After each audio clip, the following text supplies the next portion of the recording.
ഇതുപോലൊരു ബോട്ടിൽ ക്യാപ്പ് ഉണ്ടോ? എന്നാ നിങ്ങൾക്ക് ഇതുപോലത്തെ ഫ്ലവേഴ്സ് ഉണ്ടാക്കാം. ആദ്യം തന്നെ നിങ്ങൾക്ക് ഇഷ്ടമുള്ള കുറച്ച് കളർ പേപ്പേഴ്സ് ആണ് വേണ്ടത്. ആൻഡ് അതിനെ കുഞ്ഞു കുഞ്ഞു റെക്ടാങ്കിൾ പീസസ് ആയിട്ട് മടക്കുക.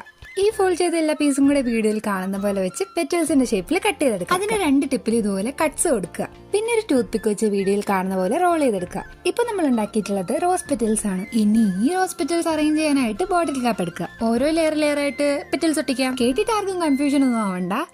ആദ്യ ക്യാപ്പിന്റെ മുകളിൽ വീഡിയോയിൽ കാണിക്കുന്ന പോലെ 3 പെറ്റൽസ്. ഇനി അതിന് മുകളിൽ ഗ്ലൂ ചെയ്ത് കൊടുത്തിട്ട് 2-3 പെറ്റൽസ് നമുക്ക് വീണ്ടും ആഡ് ചെയ്യാം.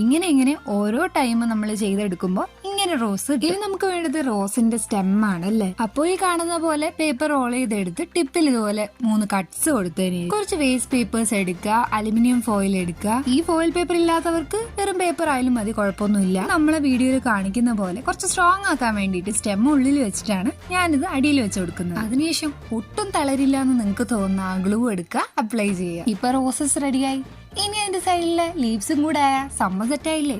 അതിനായിട്ടൊരു നീളൻ സ്ട്രിപ്പ് കട്ട് ചെയ്തെടുക്കുക. ലീവ്സിന്റെ ഷേപ്പിൽ കട്ട് ചെയ്യുക. അപ്പൊ നമുക്ക് ഒരുപാട് ലീവ്സിന്റെ ഷേപ്പ്. ഞാൻ ഇപ്പൊ ഈ പറഞ്ഞ സംഭവം മനസ്സിലായില്ല എന്നുണ്ടെങ്കിൽ ഞാൻ വേറൊരു വീഡിയോയിൽ കാണിച്ചു തരാം. പിന്നെല്ലാം നിങ്ങൾ കാണുന്നുണ്ടല്ലോ, ഗ്ലിറ്ററും കൂടെ അപ്ലൈ ചെയ്തിട്ടുണ്ട്. ഈ ഗ്ലിറ്റർ അപ്ലൈ ചെയ്യാൻ പറഞ്ഞ റെക്കമെൻഡ് ചെയ്തത് എന്റെ ഉമ്മയാണ്. ഇത് എങ്ങനെ ചെയ്തു എന്ന് ചോദിച്ചു കഴിഞ്ഞാൽ സാധാ ഗ്ലൂവില് ബ്രഷ് കൊണ്ട് ഓരോ ടിപ്പിലും അപ്ലൈ ചെയ്തിട്ടുണ്ടെന്ന് മാത്രമേ. അപ്പൊ എങ്ങനെയുണ്ട്, നിങ്ങൾക്ക് ഇഷ്ടപ്പെട്ടോ? തീർച്ചയായും കമന്റിൽ പറയണേ.